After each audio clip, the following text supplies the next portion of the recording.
Do you want my... See that picture? That's what happens to your face when it's a mongoose. Everyone thinks because you're a zombie, you don't know good coffee. Well, they're wrong. There's only one brew that gets my seal of approval. Deadly Grounds coffee is my guilty pleasure. The aroma is so intoxicating. It brings all of my neighbors out of the woodwork. Deadly Grounds coffee. Coffee to die for and zombie approved. It's good to get a little deadly. Use the front door! Oh, they're so disgusting.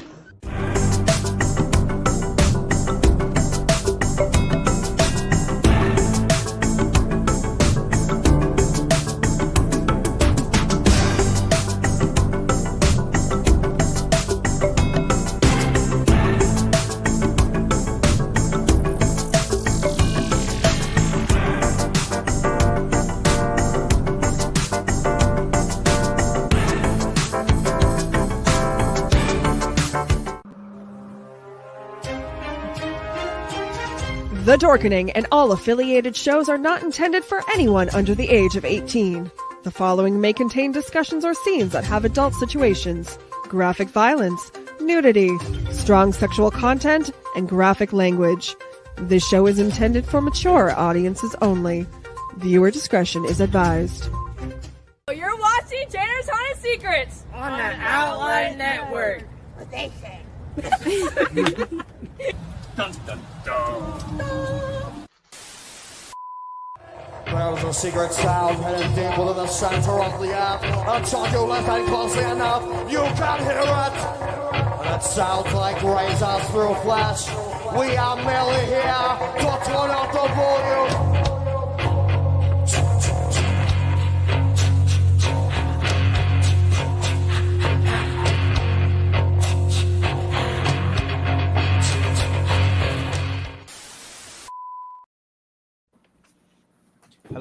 Hello, and welcome to my corner of this freak show. Yes, I totally stole that from Haunted Town Hall, and you can't do nothing about it. Today we have Ned from Haunted Town Hall. We've been waiting for him for a very long time, and yes, just a few days. In the picture, a few days. Yeah, no.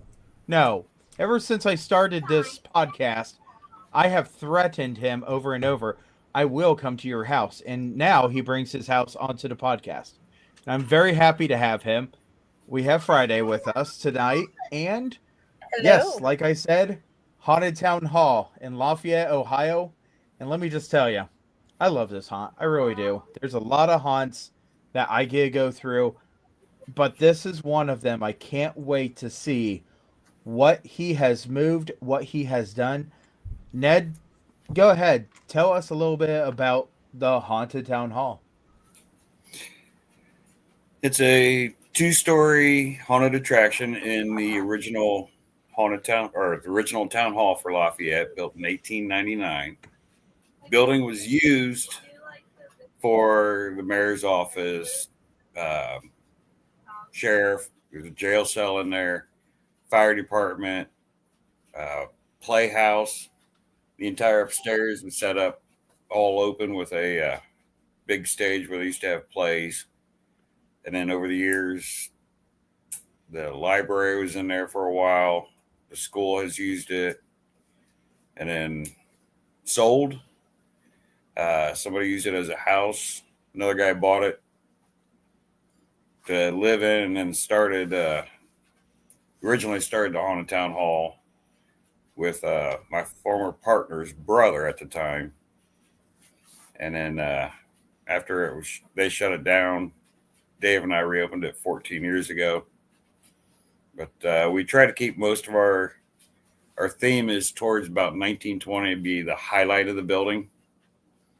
And we try to incorporate most of the scenes from everything that it's been used for over the years. That's awesome. And I'll tell you, going up to this building has always been a absolute mind-blowing sight. Because when we say that this is a beautiful older building, you cannot understand how beautiful this building is. Having a clock tower, having the older windows. You swear up and down that when you enter the doors, you get just feel all the wonderful historical um, events that have been there. And when I say historical, you gotta understand that Lafayette is almost a village where you can throw a football from one side to the other. Yeah. But it is a really beautiful building. Back then, man, they had some artistic talents into building buildings. So, what made you really want to open this up and start creating and absolutely just you want your haunt to be seen on a map? Years ago, Dave Neff and our kids went to preschool and then all the way up through high school together. And Dave was doing the campgrounds at Indian Lake, and he asked us then to come and help. And I really enjoyed that. And then we did a couple years at the Indian Lake campgrounds, setting up, the haunted campsite. And then another campgrounds asked us to produce one at a house that they had on the property, and we did that. And they were supposed to take care of advertising and insurance, but they never advertised, and we don't know if they ever carried insurance. So then we thought, why are we doing this with other people? So we reopened the town hall and made it what it is today. I've always enjoyed the darker artistic side of it. Like taking a brand new room and then making it look like it's been there for 100 years. Okay. Well, when you, like I said, when you come up to this building, it is pretty much the main attraction of the buildings around. And I say that because people have come down into that village and seen the building, and it says town hall on it. But you just look at it and you just know that that's not the active town hall, which I'm not even sure that you guys have an active town hall.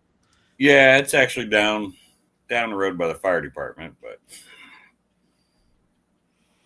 so I've got one person that wants to ask a question here. Do you think it might really be haunted? Yes. A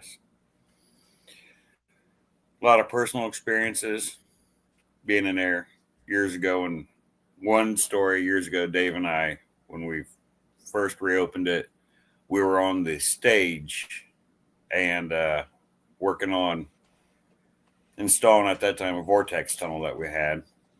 He's at one end of the tunnel, I'm at the other end, and we both heard footsteps, and him, without looking, he just asked where I'm going, and this was like midnight or something like that, really late at night there. And I looked at him, Dave, I'm standing right here, 15 feet away from you. So we both went and walked the building, locked the doors. That was my first encounter with hearing it. We've had the Scare Factor come out and do an investigation 2 years ago, I think it was, and they've got a few things. We had another group out, I'm going to say about 10, 12 years ago, Spats Paranormal come out, and they had some voice recordings. There's been other people talk about hearing things, seeing things. Some people say they see somebody in the bell tower windows late at night. So I will point out, I get to guest act haunt there, and I love that building. One of the things is I can guarantee it was not paranormal when I fell down your steps. That's just me not being able to walk. But it is a very creepy feeling, and I know for a fact when you walk in there, you just get that eerie presence. And I'm not sure if it's all the artistic talent you have shown or if it's just a different kind of presence. And I think it's wonderful that, you know, you kind of get that added vibe to it. I mean, it's not you adding it, it's something else, but it's still there. So, for many, many years, it's been one of those haunts that, you know, it's hard to find, but GPS makes it easy, thank goodness. And I remember first time I went there, I went through the community and I said, well, this is interesting. And as soon as you get there, you know where it is. And one of the greatest things that you guys actually have is that you guys have a awning for your queue line for the people that are waiting. Yeah. So what else is there about this haunted house? What other activities? Because I know that you have a escape room. Yes, we have a 5-minute escape room called Escape the Speakeasy. It's a I don't know, pretty detailed scene of a speakeasy, because when you first enter it, there's a brief scene of like an apothecary before you actually enter, so it's hidden, as a speakeasy would be. I don't know if most people notice the apothecary as they're walking in, but you're going in behind that, and I don't know, seems to be an interesting game. I've yet to play it myself, but I'm really actually surprised that you've had this speakeasy for a couple of years now, and you've not. And it was something else before the speakeasy, wasn't it? Yes, it was Containment. That game, I helped design the game, but it didn't. We took it out because it did not match the theme of the haunt. It was like an industrial waste scene. Mm-hmm. So now the speakeasy or the escape room matches the haunt theme this way. But the first one, I did help design the game itself. And I think we ran it for about 5 years before we changed over to the speakeasy. I did not design the game. Dave Neff designed it, and then Nettie had designed the set at the time. Right. So, what is one of your favorite rooms that you created in this wonderful haunted town hall? Say that again. What is one of your favorite rooms, scenes that you have created? And please don't say the newest one that you just created. It's beautiful, but I know that there was an injury involved. That is one of my favorite rooms. Nearly killed me doing, but and I won't give any details on a new scene right now, but that is one of my favorites. And then the doctor's office was, I don't know. Doctor's office, library scene. Those are two of my favorites. I'll tell you, the library scene is awesome. Having the moving pieces that you actually have in there, and the little bit of surprises that you guys do have in there.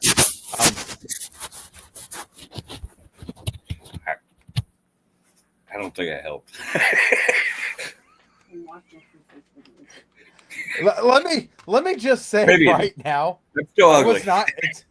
was not expecting that. So I know what's going on now, but geez. So what's one of the things that you actually have at your haunt that you really want people to enjoy? Everything, but I know one thing. I don't know. I really want them to enjoy everything, the detail of everything.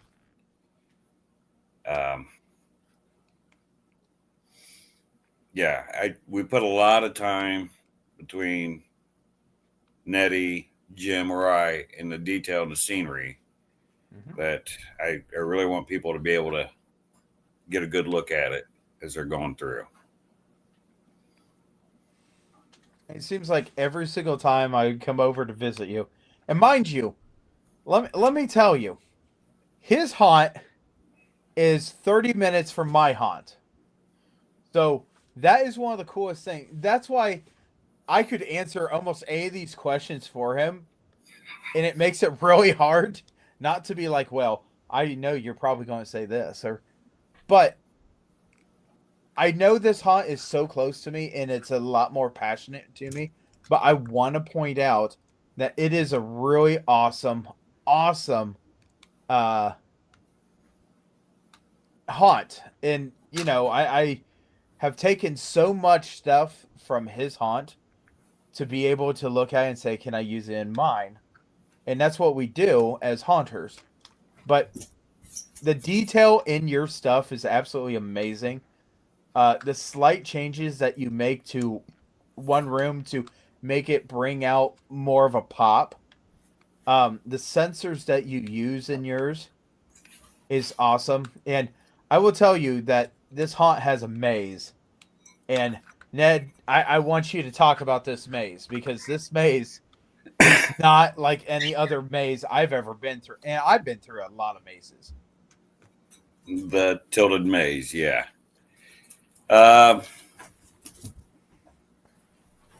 It's on an incline, so as you're going through it, you might be walking uphill, downhill, sideways, and tight squeeze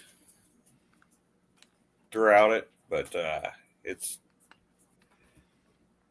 I think a fun maze. Yeah.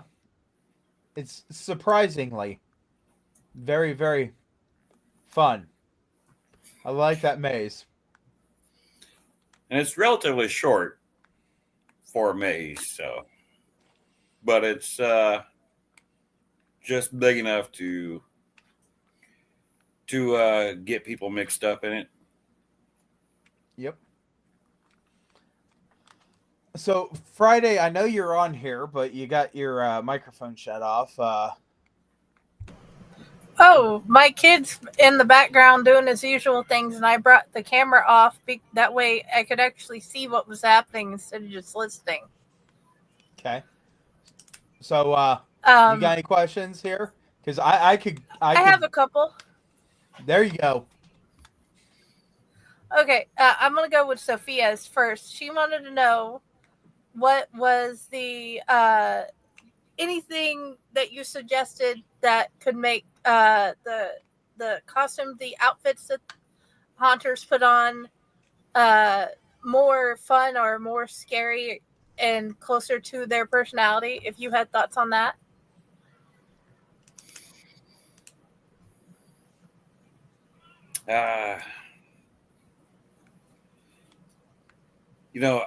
The costumes, we have trouble with. A lot of them will get destroyed quicker than, I don't know, we ever anticipated. We know that feeling. And we try to supply as much stuff, but sometimes I don't know what happens to them. They might missing somehow. destroyed. Yeah. You find them all ripped up somehow. You But find them in a wall. yeah, tucked somewhere, and you'll find them like 5 years later when you go to tear out a room. Hell, that feeling. But Nothing like that ever happens yeah, in any type of haunt. I want you to know, when a haunter breaks something, they will be the first one to come up to you and tell you, "I'm sorry, this is broken, and this is how it broke." yeah. Okay, I lied. I believe that as much as my kids. So Like Dante lost a shoe. We did not find that shoe until we were moving out 2 years later. So yeah, I get the idea. Okay, the next question is, what is the most surprising thing you've learned haunting, or working at a haunt, or owning a haunt? the credit card machine worked. The most surprising thing I've learned owning, the cost, really. I think the cost was probably the biggest thing that surprised me when it come to trying to advertise, buying merchandise, all of that.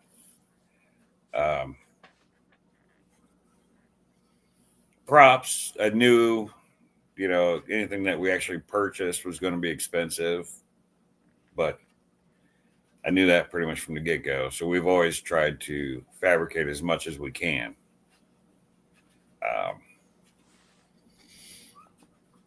Man, how many people, I don't know, it really didn't surprise me, I guess, but how many people can't read? Yeah. One time. What's your hours? It really didn't surprise me. I guess that one just aggravates me. But Dude, I read your whole site. I read the whole entire Haunters Association site. It's easy. They just don't want to take the time because it's hard. Yeah. So what now has been like your greatest joy? The greatest joy of the haunt? Of having the haunt, being at the haunt, haunting, any of it. Given a place for people to go to, whether it's the customers or the actors, seeing people laugh and have a good time.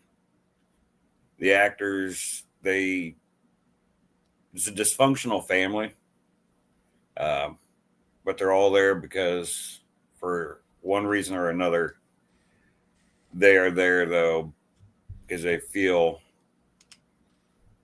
they belong there, and it gives them somewhere to go. One of the things that you said earlier,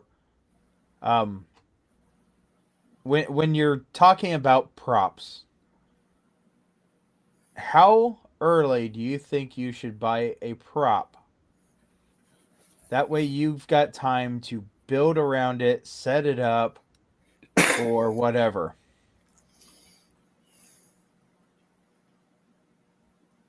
I don't know. We've built rooms and then found the prop to go to it a lot of times. Or we'll brainstorm an idea until we come across the prop and then start the room. But it all depends. Like the doctor's office, we were building the room, found the antique chair to go in the room after we started building the room. And then the distortions patient that we have in there, we found that after the room was already halfway done when we went to Midwest Haunters Convention. So we weren't even planning on it. But when we walked in and saw that at the time, we thought, that's got to go in there. Yeah. Other times we've bought and stuff and built scenes to go around them afterwards. Once we had them in our hands, then we knew, oh, now this is what we wanted them. We just didn't know how to incorporate them quite yet until we had them in our possession. Like the animatronic the puppet that we use in the library scene. We bought it, did not have an exact scene yet, idea for it, until it showed up. I can actually remember you say, "Hey, look what just arrived." Yeah. So, I do want to say that when you're doing stuff and you're looking at props and you're looking at this and that, one of the things that you really got to think about is that might be the coolest thing, but do you really have the room for it? Because some of these things take up a lot of space. And if you've got tight corridors, tight rooms, tight doors, perhaps having a 8-foot monster right on the air side of the door, or in some cases a Grim Reaper that, reaches out and touches me, might not be the best prop. But you got to make sure that you got a place for the things to go. Every time you go to Haunted Town Hall, you're greeted by the doorman. And if he's got a little time, he will give you one heck of a story. Yeah. Yes. If he ain't got that much time, it's more like, hey, it's nice to meet you. How you doing? But your doorman has always been really awesome, even when he was in a different scene. So right now, if you'd be so kind, please talk about your doorman. That'd be my brother, Jim. He used to be, in the very, very beginning, 14 years ago, he did not want to be in the haunt. He decided, I'll come and I'll do maintenance while you're open. So he would run around behind the scenes trying to fix stuff the first year. And then next thing you know, he was hitting a drop window here, hitting a drop window there. And then I think by the end of that season, he was dressing up and coming in and working. He played a vampire librarian for a short time. So we had an older library scene years ago. And then when we created the doctor's office, he moved into that and ran that for, I don't remember how many years he did the doctor's office. Until he had some health issues. So then the acting was too intense for him. But now he's moved outside. And now he's part owner too. He is very good at telling the story. And I'll tell you what, there are so many people that get into your first room that they go busting back out the doors and do not get to see anything. Yeah. So right now we have some pictures here that the Magical Friday is going to pull up, and just tell us what we're looking at. Well, that'd be me, Mayor Joseph there. There we go. There, the picture cleared up.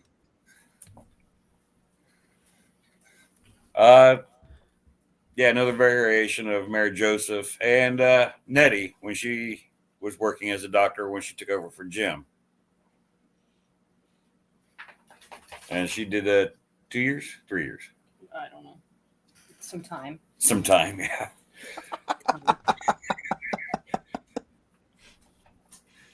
And then here's a few of our actors. We're at a parade, and Camden, Charlie, Josh. yeah, Camden, Charlie, and Josh. And there's Nate in the back of Josh. Hey, look, we know Nate. He's been on the show Yes, before yeah. you.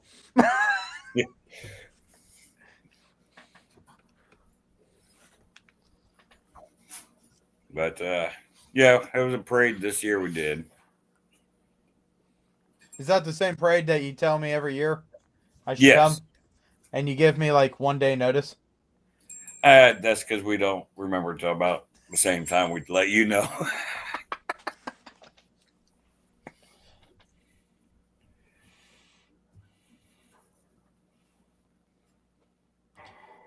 Now, just to remind everybody that Nate is one of the people that has been on our show.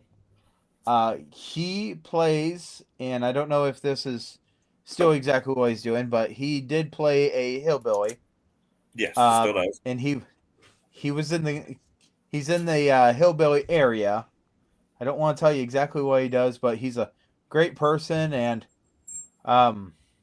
as you can clearly tell, getting messy is not a problem for him. Yeah. Except for if you give him a whole bunch of spaghetti and meatballs. Then he kind of chickens out on that one. Yeah, he did, I think, a little bit there, didn't he? Oh, yeah, and then it was like so messed up when I grabbed a whole handful. And That's here's an old- pictures. That's an old picture. 2004. Yeah, 2004. It's when I got a high school diploma. Yeah. Yeah, it don't look like that. You can actually see through the windows in that one. Yeah, I think it says it up there. And what's up with this picture? This is Josh, the Costume. out of This costume. is just what he does. This is what he does. Eats Shredded cheese on chocolate cake. yeah, shredded cheese on chocolate cake. And then forces other people to try it. And you know what? Okay. It ain't that bad. It's not that bad. Okay, so when you sent me these pictures, I was like, I know what this is. I know what this is. I know what in living heck is this? And I was like, man, I'm going to get on the show this picture, and I have no idea what's going on with this. Now I have a question. Yeah. This is for everybody here. Do you put whipped cream, ice cream, or cheddar cheese on your apple pie? I don't like apple pie, so I don't do either. Ice cream. No. Nothing. No apple pie. But Okay, listen, Daddy, that is perfectly fine. What about pile? Can we change it to pumpkin pie and we can be best friends? yes. Yeah. The only reason I ask is because there are places where it's normal to put cheddar cheese on your apple pie. Well, apparently it's cheddar cheese Okay, on your freaking cake. Yeah, that was news to us. We also put the chocolate cake in the chili that night, and it was actually really good. This Dude, it's normal to put chocolate in your chili in some countries. yeah. Germany. Yeah. This is a list. 999. This is a little sneak peek at one of the new scenes. Just yeah. That looks epic, though. It's amazing. When you actually get to it, you look at it, it's amazing. By the way, I really thought this was Pinhead until I really looked at it and come to realize I know what scene that is, because that's not Pinhead. No, not Pinhead. That's a couple of guys we have in the jail working. They worked really well together. Hopefully we can get them back in there together again. Their brothers, Jaden and Alec. Yeah, Jaden and Alec, couple brothers. Their dad works the front door or front room. But yeah, like Nettie said, their dad he's been with us for a few years now. I don't remember how long. As long as I was the doctor. Yeah. But he brings quite a few guys with him from up around Ottawa area. That was another one of our hillbillies at a previous picture. Barely see him though in the dark. Yeah, I didn't have flash on because I didn't want to flashbang them. I was trying to get videos. It's Camden. I don't know who that guy is. Look at that lady. You know, it's really weird. This person actually has the same tattoos as someone else I know. I don't know what you're talking about. Yeah. And there So- you can see a little bit of our scaffolding for the line outside. Which is very, very considerate, because nothing is worse than going and saying, hey, I'm going to a haunted house that's inside of a building, and I am soaking wet because I've been in the queue line. Yeah. I always love that photo. This is the first picture you see when you look at the haunt up on Google. I want to point out this picture right here. I always swore the reason he's so angry is because the ice cream truck went by and he couldn't get down the steps quick enough. That could be true.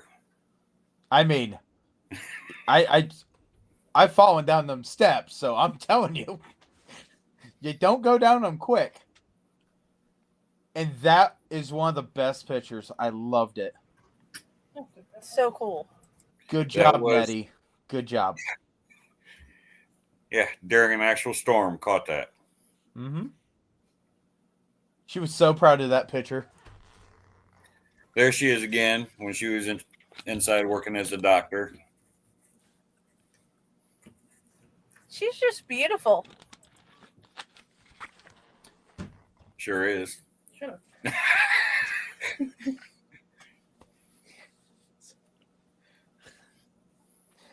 Okay. So That would be all the pictures. when you're talking about haunted houses and you're talking about great people, I remember, and I'm going to just pull this out of my hat. I remember the OHA president looking at me and going, hey, I'm going to be up by your area. Would you like to go to a haunt? There's a pretty cool haunt, and we're going to go for their St. Patty's Day thing. I said, okay, let's do this. And he goes, okay. So we're going through, and he told me, he goes, if I can get through this one and then I can make the trip, maybe I'll make the trip clear over to Indiana. I said, it's St. Patty's Day and it's snowing. And he goes, yeah, maybe over Indiana's not the best thing. So we go to the Haunted Town Hall, and let me just tell you, I have never seen actors taking those little golden coins and flicking them at Max as much as I did that night. Everybody knew it was Max. Everybody this and that. Oh my gosh. Which started the friendship and the love of this haunt for me. And I will tell you, once in a blue moon, some item will randomly pop up like one of those gold coins.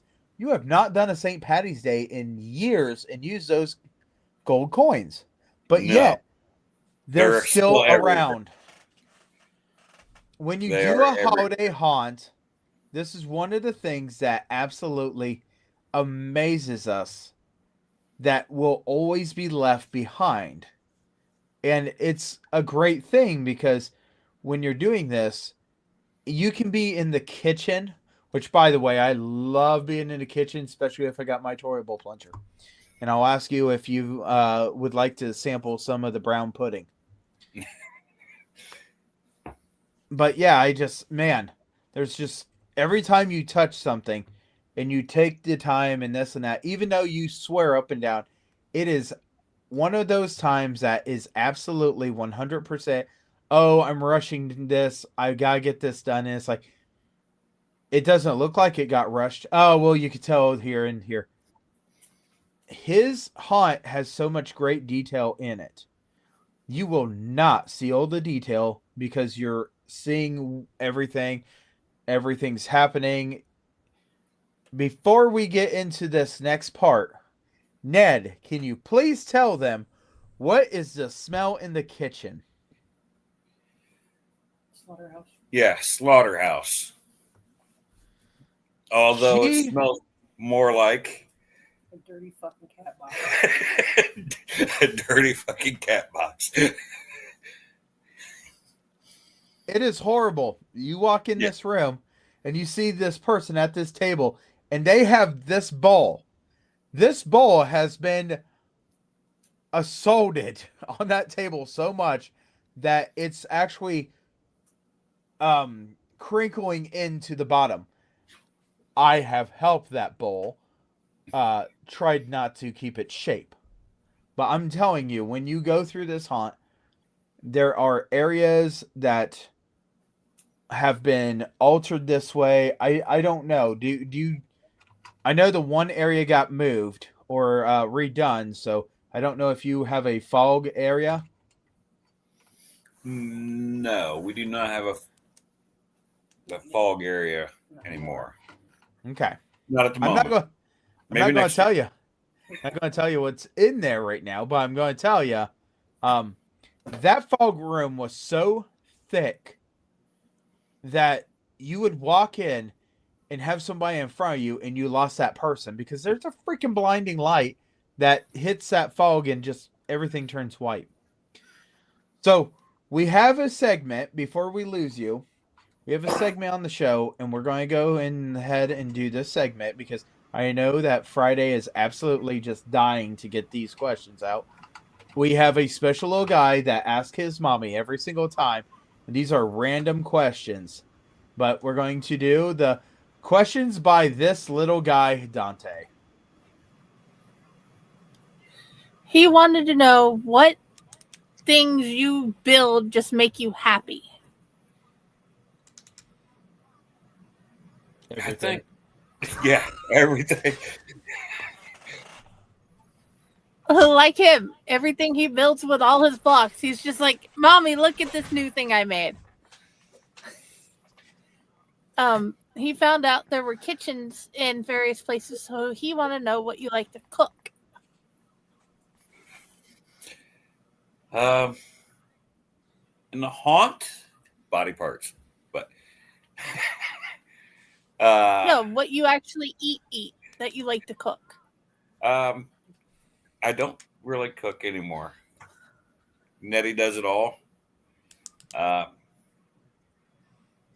anything that she cooks. You're a liar. I cooked yellow chicken one time.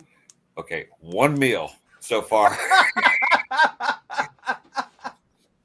one time ruined an entire batch of chicken because I put a half a bottle of turmeric in it, not knowing I wasn't supposed to use that much. It was a learning experience. It was disgusting. Yeah. But yeah. Okay. He wanted to know, what do you like to dress as? Because he's going as the warden from Minecraft. Oh yeah. What is like all the things all your costumes? Which one's your favorite, basically? I mean, I like the Mayor Joseph, but I've done some others on TikTok. I don't know, really.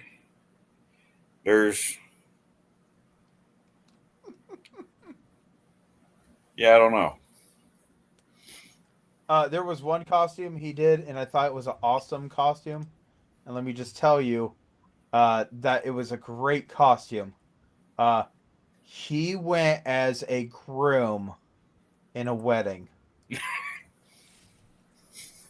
My favorite costume you ever wore is when you put on the dress. No.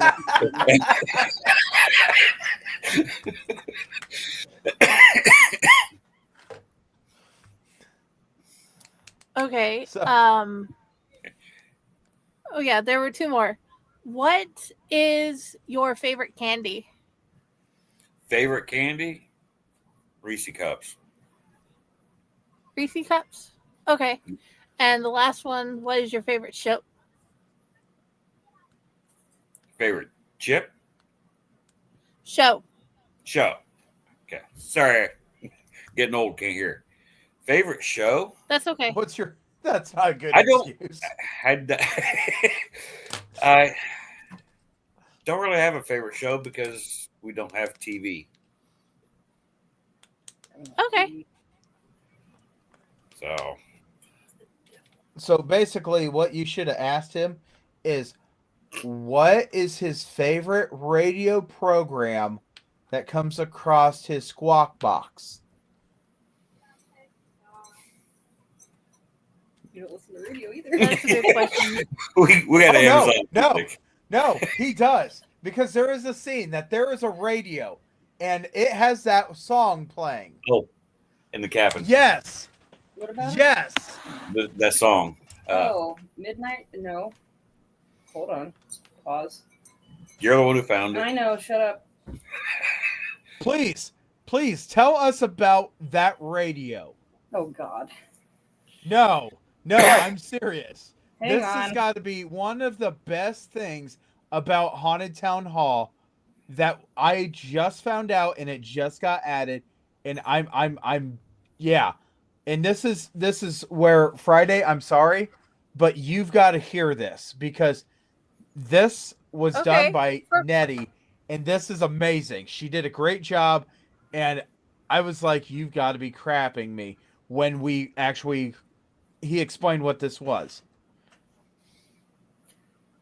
Okay. For all I knew, he liked to repeat episodes of The Shadow. The radio plays. What's the song? What are we doing? What are we talking about here? The radio. I sorry, I was Googling what the song name was. I know who it's by, but Yeah. The song is, well, you know about. the song is called Mystery Rider. And it was a recorded tape player that was found in a tent left behind by a serial killer named Danny Rolling. And this is all true. This is all true. There's a serial killer named Danny Rolling who murdered a bunch of college kids or whatever in the 90s. And they found one of his campsites, and he had that song recorded on a tape player. And there was more songs, but they all sucked compared to that one. So I took that song that I found out of the archives of the internet and found other scary radio clips, I guess you want to say, and looped them all together and cut pieces out or whatever, all looped over this Danny Rolling song. And it just plays on a loop And then with over and over. interruptions about Mayor Lafayette, Joseph and Lafayette. Yeah. news articles about the mayor and all that. So, mind you, Ned is right before Ned opens. I decide it's a great idea to go visit Ned and just see how he's doing, because a couple of weeks earlier went to go check on him and make sure he didn't fall down the ladder again, and he wasn't there. So I went to go check on him this time. Well, when I went to go check on him, he introduced me to this, and he was explaining this, and Nettie was explaining this, and I said, "You've got to be kidding me." For this work of artistic talent being done by somebody that I will say it's artistic talent, just because the recording was actually a good song versus the rest of the songs that was crap. Yeah. It sucks that it's a good song played by such a horrible person. Right. It is. It really is. And he's explained this entire thing, and I'm like, oh my gosh. So this is one of the things that you go through Haunted Town Hall, and you're going through different scenes, and you come across this, and you might never know anything about this song, but there is so much horrible truth about that song. That's why I was like, no, we're talking about this, because it is so messed up. But yes, I want people to go see Haunted Town Hall. I love this place. I brag about it all the time. You guys are awesome to our haunt. You guys are super awesome in telling people, hey, go visit us. We're only a half hour away. And when it rains, I like to go and pester your people as much as you like to throw me in random places. And I try to break your stuff because you didn't tell me I couldn't climb on it. That wasn't my fault. That was totally yours. You did not say don't climb that wall. Well, yeah. I'm a big guy, too. But, yeah. So, I just want everybody to understand how creative a haunted house is. And my question for you, and Nettie, if you want to chime in on this one, you can. Is there any advice you would love to give to brand new people that are thinking about joining the haunted house industry? It is a lot more work than you think it is. A lot more work, physically and mentally. Yes. It's not just for fun. I mean, it is, but it's not. That's all I could ever say too. It's a lot more work than most people realize. We halfway through the season, you'll see a lot of people at ours drop off because they didn't realize the time and effort they have to put into it, which is okay. It's not. We don't think bad of them. It's just you don't realize. It's exhausting. Yeah, it's exhausting scaring. It's exhausting operating the haunt. You're always worried, are people going to show up? Am I going to be able to pay my bills? Maybe I worry more about it than she does. I don't know. Okay. But you know, I've told you this before, and I've told lots of people in this podcast many different times. That is never a concern with me, just because we're a charity haunt. But it is a real thing that you guys have to think about. If you want to go out and say, hey, you know what? I'm going to go ahead and I'm going to start a haunted trail. There's a lot of time, effort, and money into it. yes. Hey, I want to scare this old building. There's a lot of time, effort, money, and fire code. Fire code, building code. Exactly. It's not a walk in the park. If you guys want to take the easy route in haunted houses, be an actor. Or if you want to take the really easy route, be a makeup artist.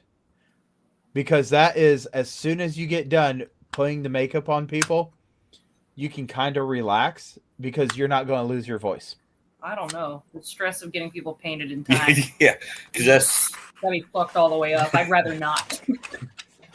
Okay, I Nettie will also take that. does majority of our face paint. If it wasn't for Jordan starting this year, I don't think we'd be able to do it. Yeah, and then once I get everything up and functioning before we open, You then paint two people. yeah, 2 to 4 max is all I get painted. Well, we leave the butcher, the front room guy, and sometimes Nate. Yeah, sometimes Nate, because they're the same look every time, and Ned's got it down. Us other two don't have it down, so we don't really know. Yeah, but getting people in makeup actually before, that's pretty stressful. Before Ooh. I do want to touch on makeup real quick here. I will tell you guys, when you're doing makeup, everybody has their own style. Everybody has their own way of doing it. And you guys will agree, right? Everybody's got a different style. When you're trying to match a style of a different person, it makes it kind of hard to do because your style is always going to be a little different. Every single time I have come to Haunted Town Hall and I've had makeup applied to me, I have stood there and Ned's like, okay, we're going to do you. And it's like, well, what are you going to do with me? and he makes it so quick and easy. And I look at myself in the mirror and I go, I think I look a lot better like this. Because yeah, this is an ugly mug. I don't know why he puts all the makeup on if he wants to scare people. But yeah, his artistic talent is awesome. Her artistic talent is amazing. I cannot say enough about these two that have worked together and brought every single one of these characters to life through their makeups. But the actors are truly the ones that they give the performances. They're the ones that have to show what Haunted Town Hall actually is. And trust me, even though my character sneaks in there and just almost tears up a freaking kitchen or butcher shop or whatever, I'm just gonna say I have a really great time doing it. It's just that smell in that room just catches me off guard every freaking time. It's disgusting. It's great. No. It's no. But by the way, where do you find that smell? Isn't it Froggies? Pretty sure it's Froggies. Maybe? Might be. I don't know. We have like 3 different brands. So, let me I think it might be Froggy. correct me if I'm wrong. This comes in a little bottle that has a time sprayer on it, right? No, It's handheld spray. You have to manually spray it, so it gets all over Oh. you. You go and spray the room. well, there is a dispenser in there that Oh, yeah, that's right. I think it's dried up though, isn't it? we'll go and spray it with the handheld bottle. We could need to buy new cups to put in it, but to come with a cup with some, the oil in it. But yeah, a lot of times we just take the spray bottle and No, we make Jim do it. yeah, we make Jim do it. We don't want to smell like that. But yeah, we'll refreshen the scent cups. Refreshing. Disgusting. And I don't know how in the heck you keep that smell in that room. And it doesn't go into any other room. It hits you like a freaking ton of bricks. I mean, as soon as you see the first dangling head, that smell already has hit you. Yeah, and I mean, a lot of the other rooms have scents too, but they're not as Because you can shut the doors on that one. fantastic as that one. You know, Ken. So, real quick, do me the biggest huge favor. And what is your dates that you got that you're running every whatever day? And give information about your haunt. That way people know a little bit about what they're getting into. Like, what's your price? What's this? Can you do online? All right, the Haunted Town Hall is open every Friday and Saturday now through November 1st. We open at 7:30 and we stop selling tickets at midnight. General admission is $15 with an additional $5 you can play our 5-minute escape room. We will have food trucks the rest of the season also while you're waiting in line. We are open when it rains. We have the covered waiting. We have a trivia game you can play while you're waiting in line. Yes, we have trivia games that you can play while you're waiting in the queue line. And this is new, by the way. That is new. And you can win a few prizes with that. Yeah. And then you get to check out this really cool hearse Yeah. that needs to get a little more repairs done on it before it eats all of its tires off. But Yeah. it's a really nice hearse. And if it's got the little blinking lights on it, you will love the blinking lights because I know where those came from too. Okay, now I But- need a picture. Of the hearse? Yes. Hold on. Hold on. She's digging through her archives looking for it. Okay, Find it. because I'm in Texas. I won't get the joy of coming yet.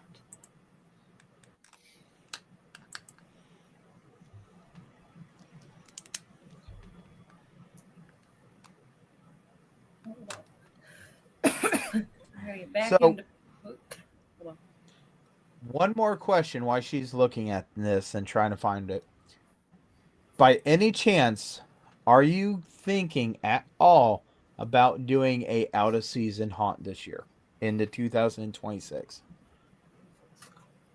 Unless you're doing Christmas, then it's 2025 yet. we will not do Christmas. Yeah, we will not do Christmas. Don't know. We haven't really discussed it yet. We always figure it out like a month before we open. But yeah, we'll have to wait and see.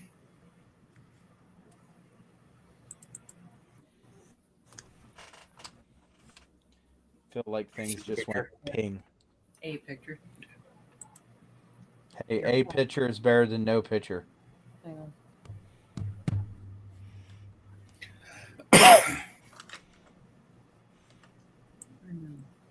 Damn well, Jim has messaged us since then. But yeah, absolutely. You guys over in the where are we? West, right? We're west, right? Yeah, west. If you're in the western part near the I-75, highly recommend it because boy, I can't remember. Ironic thing is, if you guys decide that you guys want to go up I-75, yeah, there's a picture of the wonderful hearse. Okay.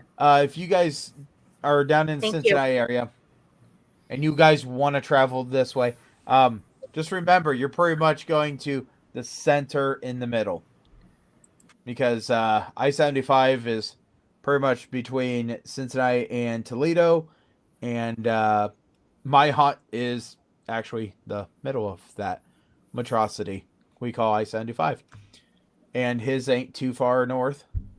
So please take a little opportunity, even if you don't see it this season, go see it next season, because it is a really wonderful art piece. The makeup is truly artful, and yeah, so just want to thank you guys very much for coming on the show and finally showing up. I mean, Yeah. it by the way, it was almost a year that Nate was on the show, and you said, "Oh yeah, I'll be on the show." You just gotta keep reminding me.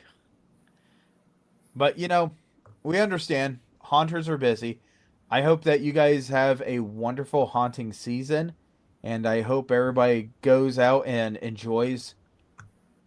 Let's be honest. Not everybody's going to go through and enjoy every single haunt, but this is one that there's so much for so many different people as you go through that it is worth it. And I'll tell you, there are so many foam skulls in that one area. That had to be such a pain in the butt to make. But it is. So this time we're going to do our commercial break, and when we return, these two lovely people will disappear like a bad dream. Alrighty. So stay tuned Thank with you us. so much And for being here. Thank you for having us. thank you for showing up. I knew that was coming. Alrighty.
Greetings and shabibans. We are the Retro Reductibus Cephala Podcast, a long-form bi-weekly show that celebrates all the things that made growing up awesome. Yeah, that sounds good, but I don't know what all those words mean. I think what Parasite Steve's trying to say is that on Retro Reductibus, we explore a range of retro goodness, from toys, video games, and movies, to cartoons, and even snacks and school lunches. Oh. And we do it all with a positive spin, a slew of killer guests, and some very adult language. And you know what else is cool? No. This crazy show is part of the Door King Podcast Network with new episodes every Tentacle Tuesday. What's that? And if waiting 2 weeks for a new episode gives you a sad, know that we drop bonus episodes all the time, like the off-format Crow's Nest and an interview series we call The Brig.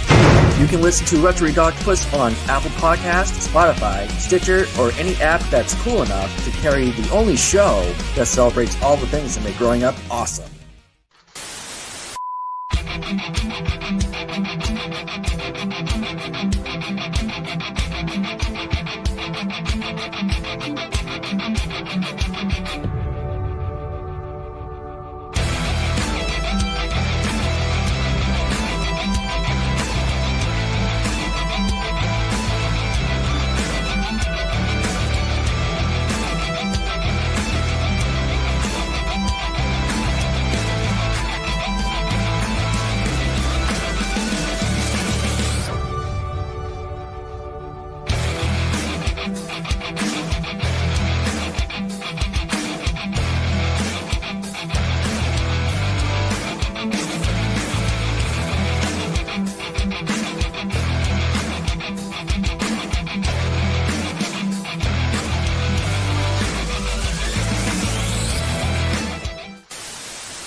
Hey everyone, I'm Maximus Christian Bryant, President of the Ohio Haunters Association, and you are watching Chainer's Haunted Secrets on the Owlite Network.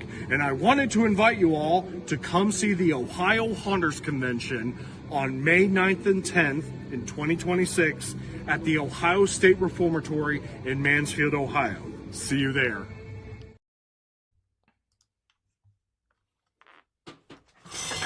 So I know it looks like I am by myself and I'm big and this and that, which is kind of scary. But I do have Friday. She's on here with me. She just her computer's screen just ain't working. So I want to welcome everybody back. We're officially into October. Not only are we officially into October, I want to say how awesome it is that we are at the point where if you have not been thinking about haunted houses, what are you doing? Because they're starting to pop up, this and that. It says Ohio has 144 haunted houses that are operating this year. This is given to us by Scare Factor. Scare Factor is a group that likes to go out there and try finding these haunts, giving the biggest listings. The closest one to here in Ohio on the number scale is California, and they have 137. Yay. Congratulations for taking second place. As we were coming back, we heard the message from Maximus Christian Bryant, the president, as he always does that, the president of Ohio Haunters Association. And a great thing about Ohio Haunters Association is that they will be having the convention in 2026. That is epic. Now, it is really hard as a haunt owner, a haunt operator, a haunt actor, a haunt everything, not to talk about your haunt. And since you have a show that deals with everything with haunts, it is really hard to just not be like, hey, come check mine out. But I have made it a personal mission, as much as I possibly can, to make sure that I go ahead every single time I can. And she disappeared again. But I made a personal I'm mission still of here. mine. Did anybody else hear the voices? I swear I hear voices.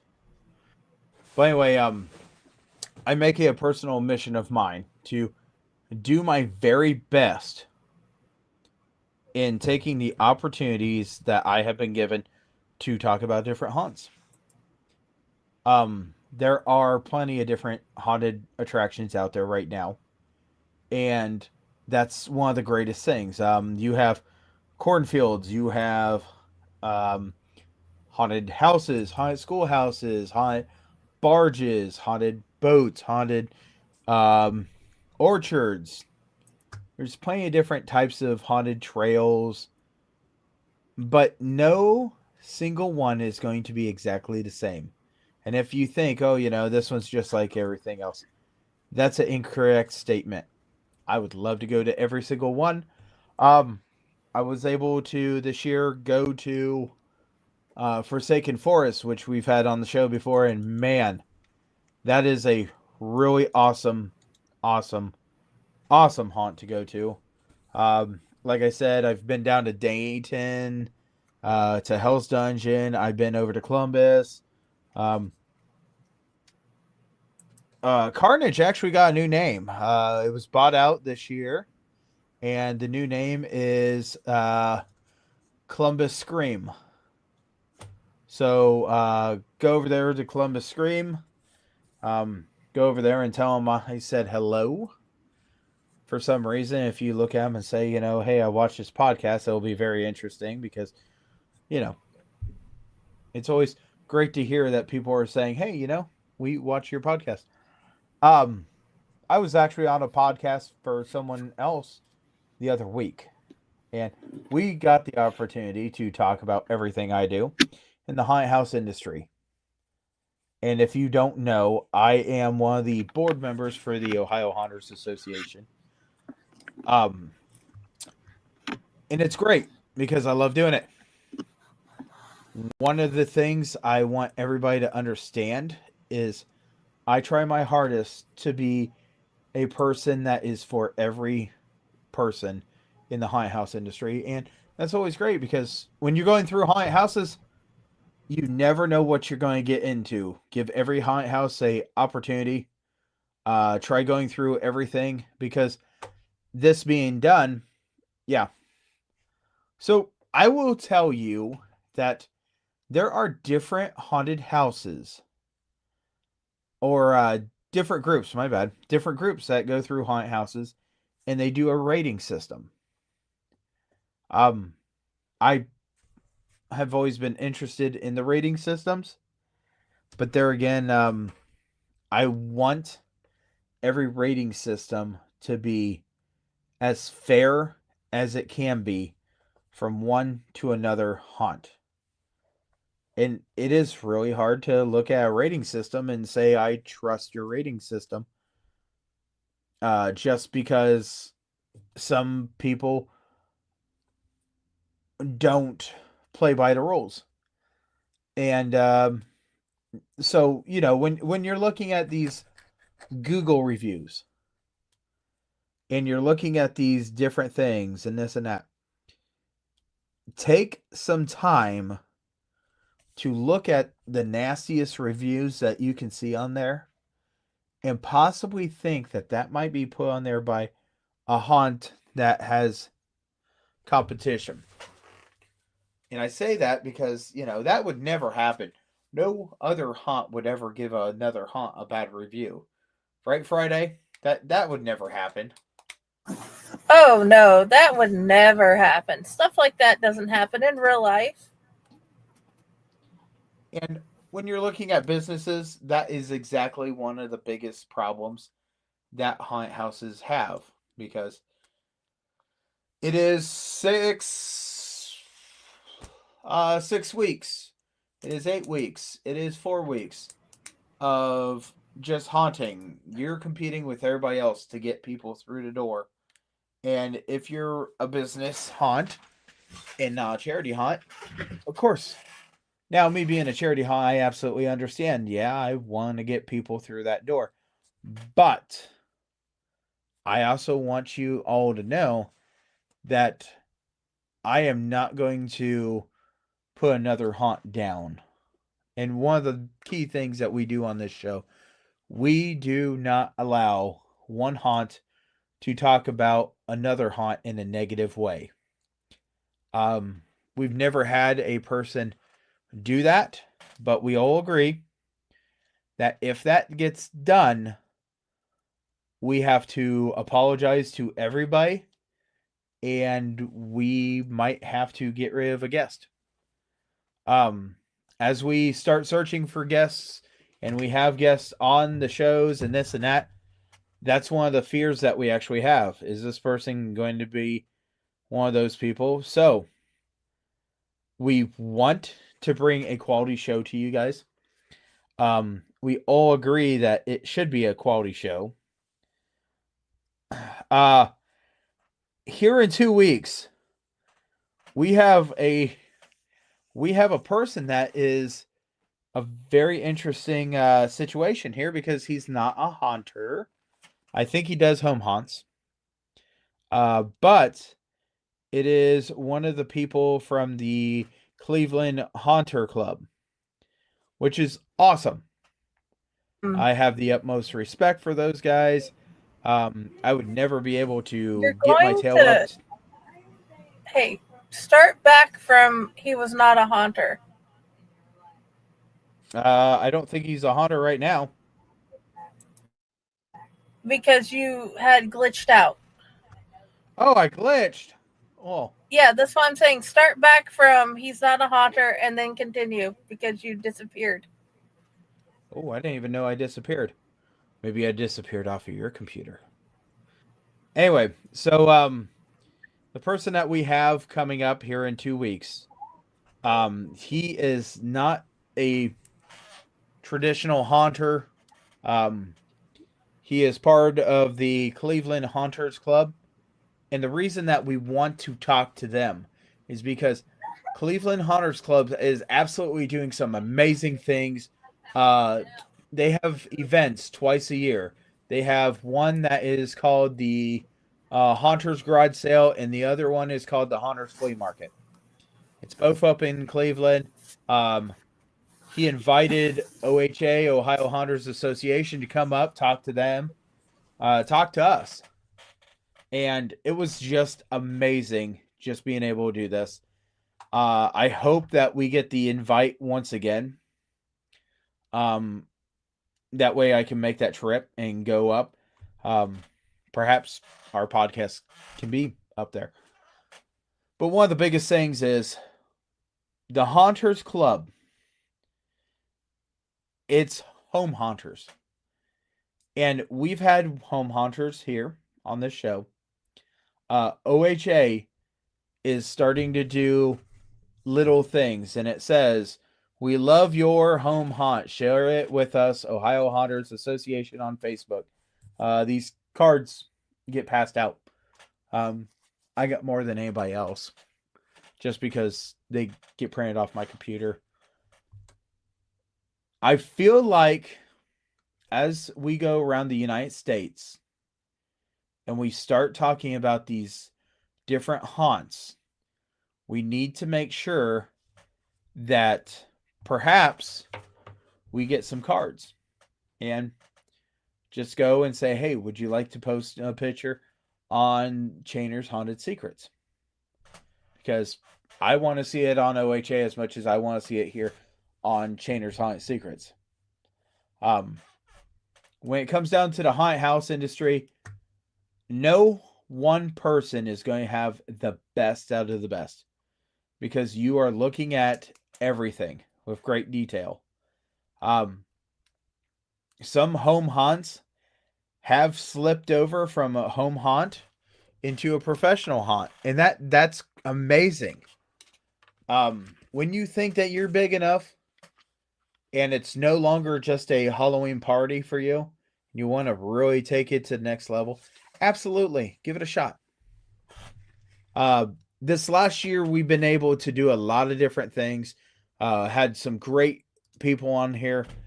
And I do want to remind everybody, hey, if you're a haunter or you're a person that likes the haunted house industry and you're able to, please go to www.letscarecancer.com.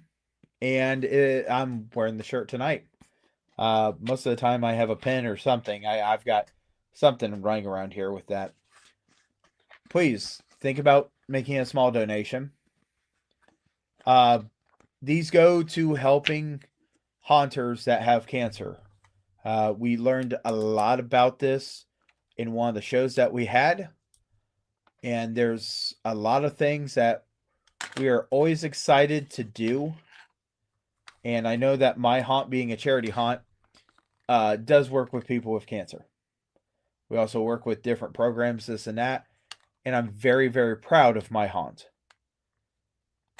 One of the things that you're going to realize is some haunts are able to do big shows.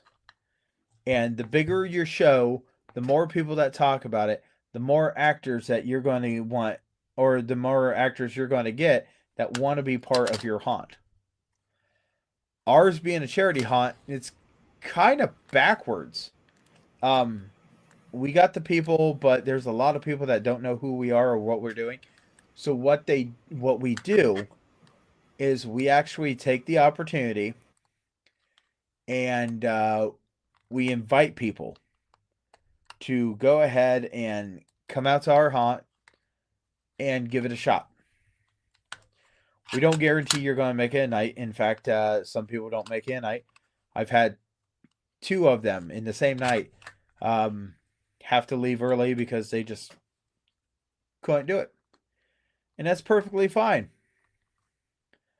Ours is not a job. You don't get paid. Some haunts, you get paid. One of the key factors I do want to point out is advertise. Advertise, advertise, advertise, advertise, advertise.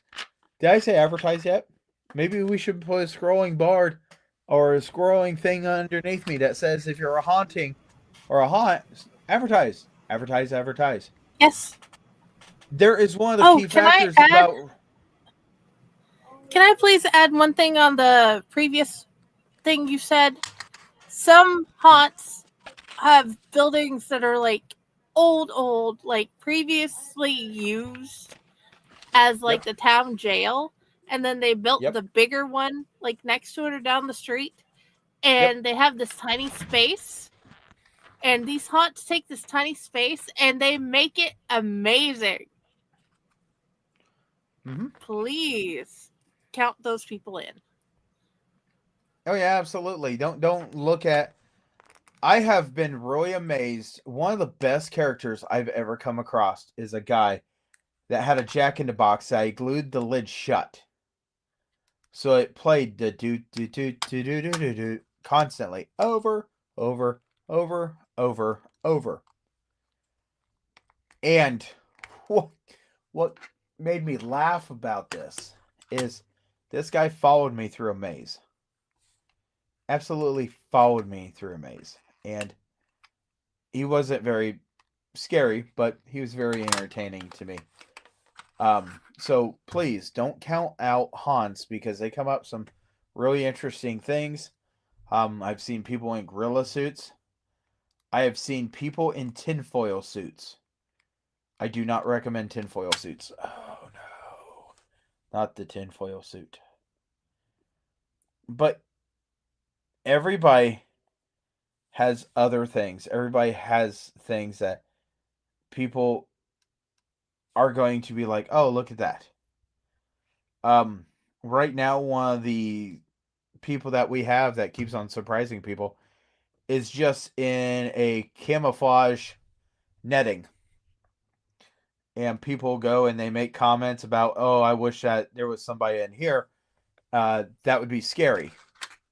And it's like, yeah, that would be scary. And the person jumps up and he goes and yells at them.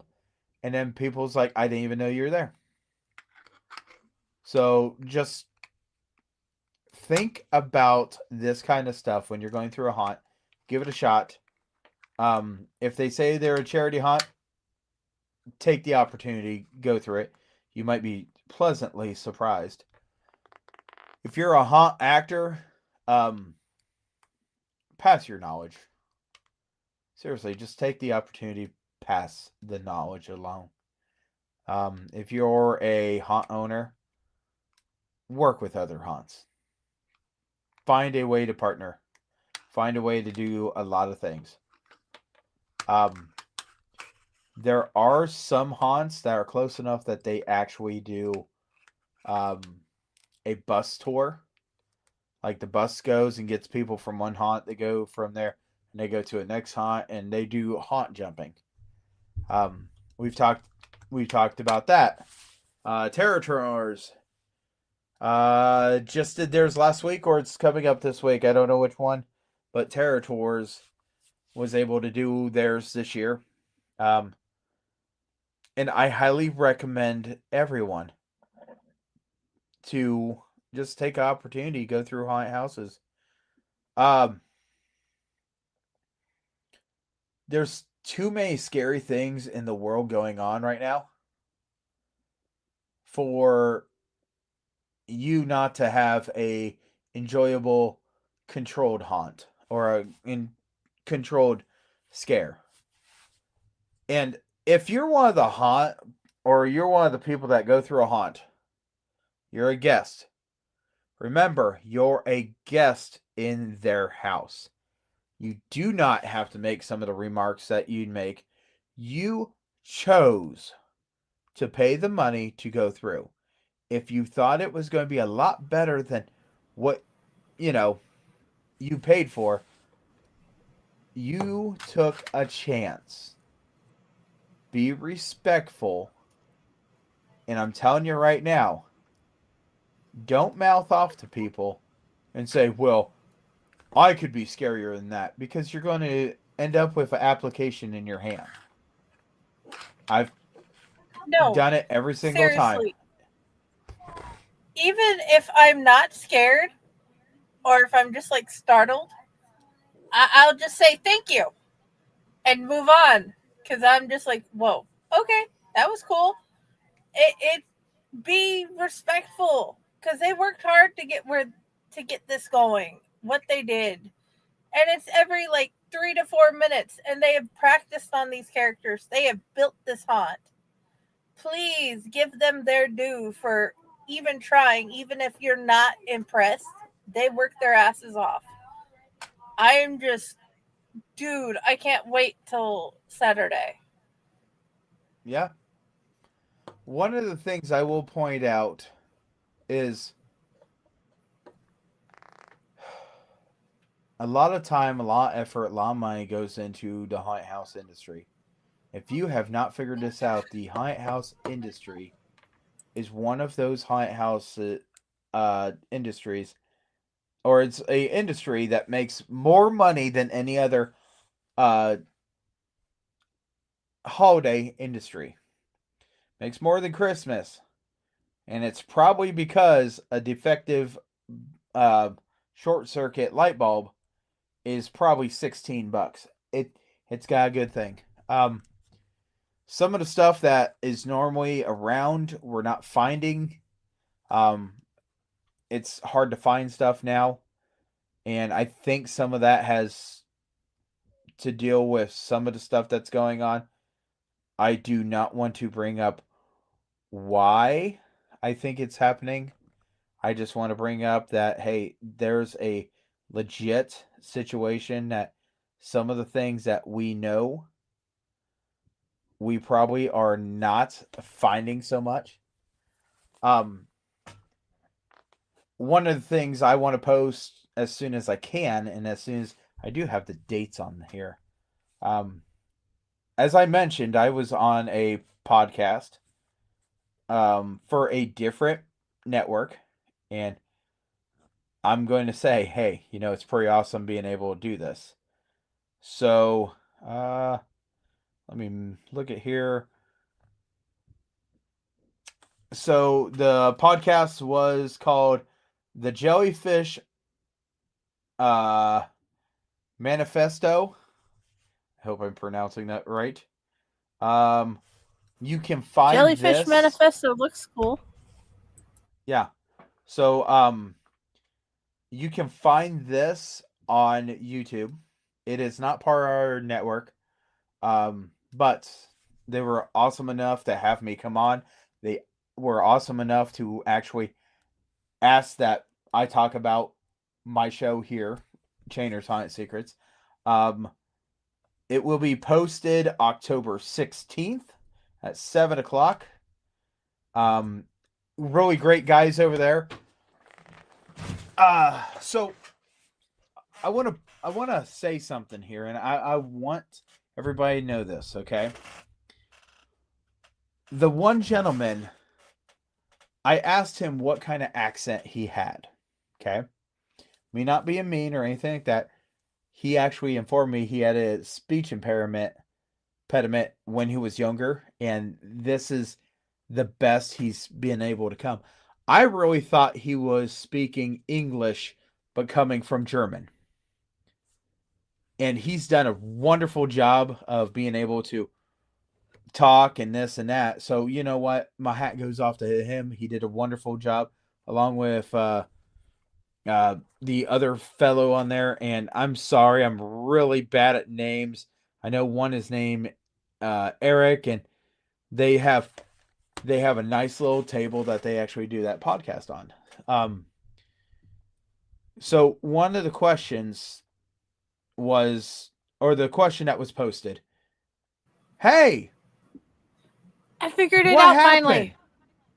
Oh my gosh. No. We are an hour and 30 minutes into a show, and she actually shows up. No, she's been here the entire time. She's been fighting it. It's a new computer. But she figured it out finally. But like I said, this other podcast I was on, I highly recommend you go check it out. These guys actually do it, and they ain't too far away from me. So they actually asked me if I would come on theirs on a couple other shows. Absolutely. I invited them to come on one of our shows, and it's the Padded Cell, because Padded Cell just seems like a great show to have these gentlemen on, because we ain't got no script on that one. But yes, so just take the opportunity, go to haunts, check out other stuff. Let's talk about pricing. This is very important. If you are haunting on a budget, and I say you're going to be a guest on a budget, you need to do your research, okay? Some places, if you pay cash, you get a discount, okay? It's the nature of the beast. Other places, you pay with card. Excuse me. It's been a long week for me. Jeez, I am so sorry. You seen it? You should have shut out. I should have shut my camera off. Anyway, when you are looking at everything, you need to understand, number one, how far away is this place? Number two, is there parking? Number three, do I know how to get to this parking? Because some of these places, they don't have it exactly right there. And number two on that one, they might put you in a field and put you on a wagon and transport you to the haunt. That has been done. That is fun. Awesome. I love that. That was so cool. And then the haunters would come up to the cart as you're going down the lane. It was great. Right. Also remember, the haunted houses from the 1990s and early 2000s are not the same haunted houses now. No. That has changed. A lot of things have changed. Frankenstein does not freak people out. I like seeing Frankenstein, but he doesn't freak people out. So. Not anymore, no. There's quite a few books written about how he's not scary and he's very good at being the best boyfriend ever. Oh, jeez, criminy. So is Mothman. Let's bring up Mothman right now. Mothman has more videos, books, that Mothman is the stud muffin. Don't even, no. We shall not take our monsters away from their roots. No. That is why I'm writing the new series about death and the monsters and cryptids. Hey, you know what? Let me just tell you right now. You want a scary situation? Be a farmer. That is terrifying. Oh, yeah. I'm just telling you. Because there just might be more coming out about that, too. Now, Friday. Ooh. I want you to talk about something that's coming out. I don't know if you can talk about something, but I can talk about it. Then talk about it. Okay, we have 2 anthology, a duo set that is coming out. Killing Stroke, Imminent Bloodbath, and Killing Stroke, Buried Secrets. And I didn't even pay attention to which one I'm in. I think The you're Buried Imminent Secrets? Bloodbath? Or Buried Secrets. I don't know. I can't remember. Dude, I've been jumping back and forth between all of them. Guys, come to the Fake Corpse Book Club. And all throughout the month, we are doing crime scene education graphics to go with the theme. And little teasers from the books and the bios of the authors. Those are going to be showing up in the group and on the page. And please, he has this story called I Am an Artist. And he makes art from people. And I have 2 poems. One is The Huntress, where this lady has decided, I'm done with these creeps. They're not going to be a problem for anyone else ever again. You know, they're creeps at the bar that just don't take no, and they'll pop your tires because you said no. Yeah, those freaks. Those jerks. And then there's my ode to Uncle Jim's Cabin by Raz T. Slasher. And it's how I imagined people coming onto his land are found and taken care of. And yes, he does know about it. I had him read it. And dude, there's so many more. Drops of Blood by David Cornfield. I think it's Cornfield. It's something. It's a new name. He's an awesome author. Bayard Jargle sucks the energy out of people to keep living. And then he finds out about what he can do with those powers by a woman he meets at this by chance. And there are so many other things like angels and truckers and men who just got mad of everything going wrong and killed and decided to kill the people who lied. It is so worth it. Please come read it and come join the party in the group. Fake Corpse Book Club. Everybody's invited. Right. And yes. Go ahead. You're on a roll. Here, I'm going to do the Jenny. Dude, I wanted to tell you guys about the 2 closest haunts to me. The Gothic Jail After Dark is that really, it seems like it is a smaller prison compared to the one beside it. The jail, the one next to the town hall there in DeRitter. But they lead you keep circling all around and you get lost. But you see so many amazing people. And then this one screamer lady, you can hear her across town over the bar that is blasting live music. That lady deserves an award. And then the Texas Maze After Dark. I have not been able to go because they've been shut down for the past 4 years. So when I moved here, I had to wait.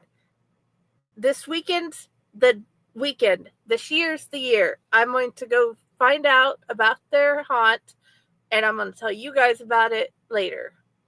Like always, you'll see the pictures from the front, and any of the haunters coming through the queue line, you'll get to see them, and I'm just looking forward to this.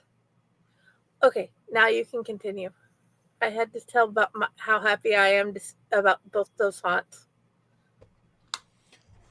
So let me ask you this, Friday, since we're not reviewers, and nor do I want to be a reviewer, because there are some reviewers out there that are attacking other reviewers.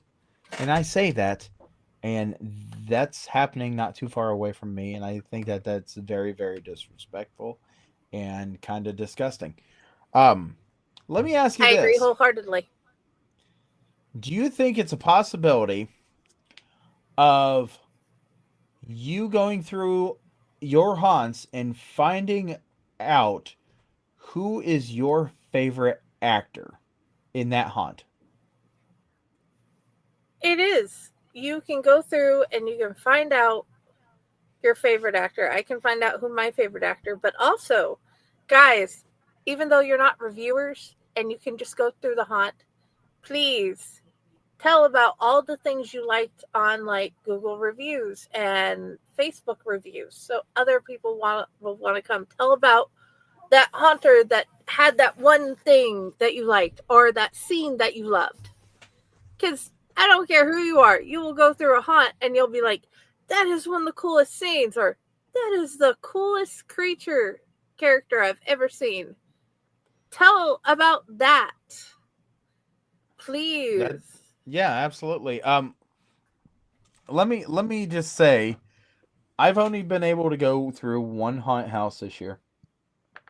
It was really amazing, and I know as of right now, I know. Well, I mean, if I had someone to pick, I would absolutely shout this person out, because what they did was so out of my mind of something I would have done.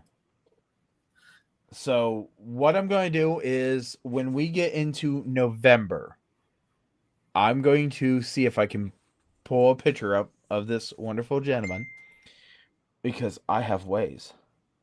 And I will go ahead and look at it.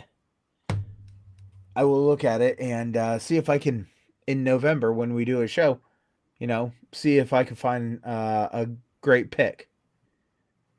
But I challenge you to do the same.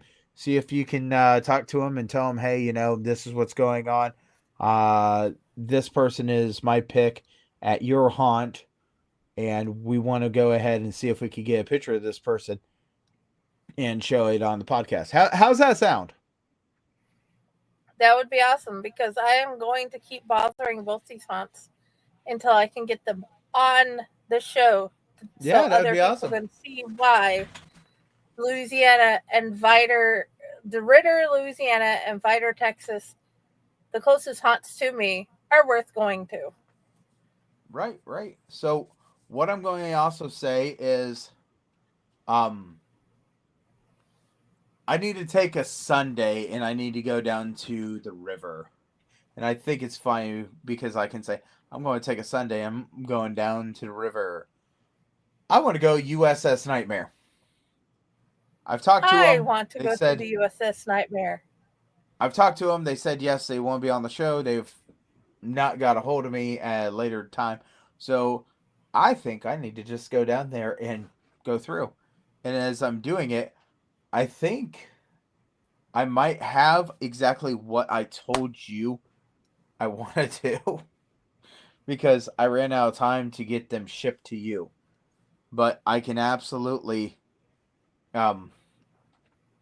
do something in the future with you and just hand out a couple of these cards that says I like your haunt, and I would like it to be on our show.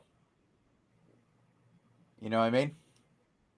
Yes. And I have Outlight business cards. And with these Outlight business cards, I have not gotten people to hit us back. So it is time to go to the haunts. Go to the front lines and confront the monsters. Yes. But please go out, support your local haunted houses, no matter how big, no matter how small. The bigger they are, the more supply or response they're going to get. So think about going to the smaller ones. If I can What's find that? them, I'm gonna go You've for got them. Yeah, what's that? You got somebody in your neighborhood that likes to do a home haunt? Please go ahead and say something to them and say, hey, I think that you need to post some pictures. And Jenny, do we have a Facebook group? Yes, Chainers Haunted Secrets is our Facebook group, and chainershauntedSecrets@gmail.com is an email that we are, or you could just send them to us through Messenger. Either way. Right. So I want you guys all to take that in consideration. My ADHD is killing me tonight. I have looked at everything that is on my board, and it is really hard for me to focus on anything. But I am very happy to be able to focus enough that we brought you this show. And it did not take any letters or numbers, because I we have brought tried to to you. make it as easy as possible for you. Yes, so we don't have to say, this show is brought to you by the letter 1 and the number 37. No, you heard me. I'm not correcting it. This The letter show 1. is brought to you by the letter H and the number all. H for haunters and the number all are welcome to join us. See, I think that statement made my brain hurt even more. H for haunters. The letter H and the number all. Don't you agree? The number all? If that's the case, we should make a number like pi. Because that is 3.1415, and it goes on and on and on and on and on and on. And for you to use pi, you actually almost have to round it, because one of these numbers needs to stop, for Pete's sakes. But I do remember that is why we got 3.1415 back in 2015, March 14th, 2015. It was awesome. It was 3.1415. Yep. But whatever. It's how my brain operates. I am so sorry that you have to deal with my brain sometimes. But let me just tell you right now, we are very, she's using it against me. I'm just telling you, she's using things against me. Do. At least it's not this bad yet.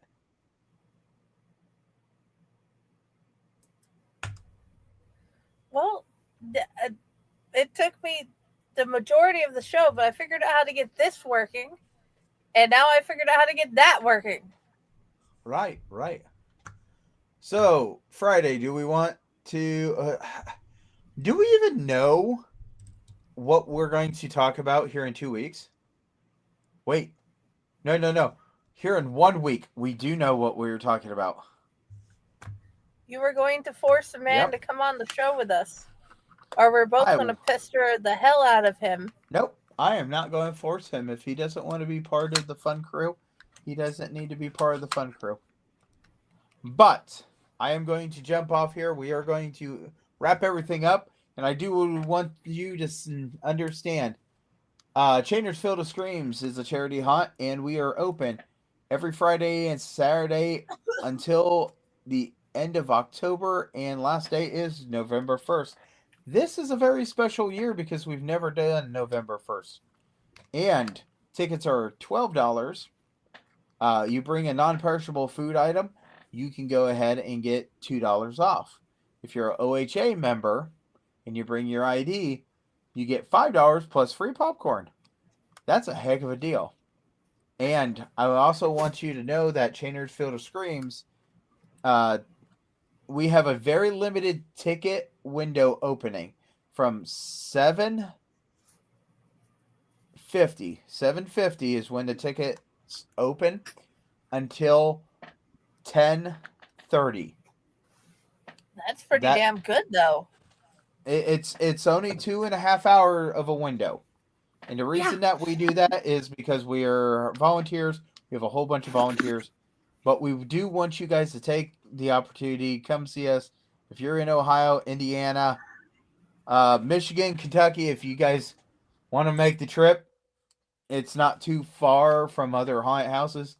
We have proven that if you go and start at one haunted house, you can make it through 3 of them in one night. Go look at our Facebook for Chainer's Field of Screams, and it'll tell you what 3 haunts and where you should start to be able to get into 3 haunts. Friday, anything else you got? Okay, if you guys do decide to come to the 2 haunts I have told you guys about, the admission's $20 at both haunts. I don't know if you get any discounts because I just now have gotten the ability to go see said haunts this year. But either way, it's going to be worth it. It's going to be worth it to go see any haunt that's close to you. That's so true. So please take the opportunities. I know not everybody is a haunt fan, and I understand that. But please, 'tis the season. And there's a lot of charity haunts out there that help with a lot of things. Before we conclude tonight's show and we go into everything, I have some great, absolutely awesome news. So, a while back, our haunt was able to do something pretty dang amazing. And I could not be happier for our haunt to do this. A little girl was born, and her liver did not properly work right. So what they did was they said, hey, we need to go ahead and give her a liver transplant.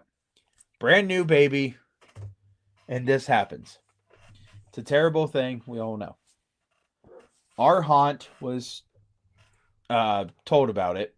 We decided that we were going to do something. So we went ahead and we donated $500 straight to that family for whatever they needed to do. If they needed traveling costs to get to the specialist for this, if they needed money for whatever. I am excited to say that this little baby did get the liver transplant. When she got the liver transplant, 5 years later, she was able to come through Chainer's Field of Screams, No Boo, Trick or Treat. So yes, 5 years old, and she is able to go through this No Boo Trick or Treat. It was really awesome. My mother cried and cried and cried. She was very emotional because she has absolutely watched this child through the years over Facebook and how the child's journey has been. But knowing that we were able to do a little part to help is one of the main reasons that we need everybody to know why we do what we do. It was asked to me a long time ago, how much money do I actually get for doing this? And I will tell you right now, I am a volunteer as much as anybody else. Also, speaking of that dear mother of mine that had the opportunity to give life to me. Thank you very much for that. Today is her birthday. Happy birthday, my mother. And Happy I know. birthday, Mom. Thank you for making the children that you made.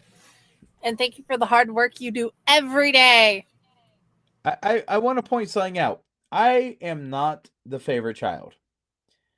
I am like number 4 in a litter of 2. My sister beats me. My brother-in-law beats me. The dog beats me. And it's okay. Because I was able to run into her house tonight and sing happy birthday. Was this expected? No. What's not really expected was I remembered it was her birthday. I will totally forget next year, but I remembered it was her birthday. I don't remember birthdays to save my butt. I barely remember mine. But no matter what, I was excited about it. So, yes, happy birthday, my dear mother. Anybody that sees my mother, make sure, yeah. And if you say happy birthday in the comments below, I'm going to tag her and say, see this? People said happy birthday. But that means that you actually stayed and paid attention to the show this long, and it's okay. So, I am going to start the procedure. First, I am going to inform Jenny Friday that we are done. That means there is a button that you get to press. Okay, Anything you want to say before you press it. Yeah. Thank you for coming. We love you.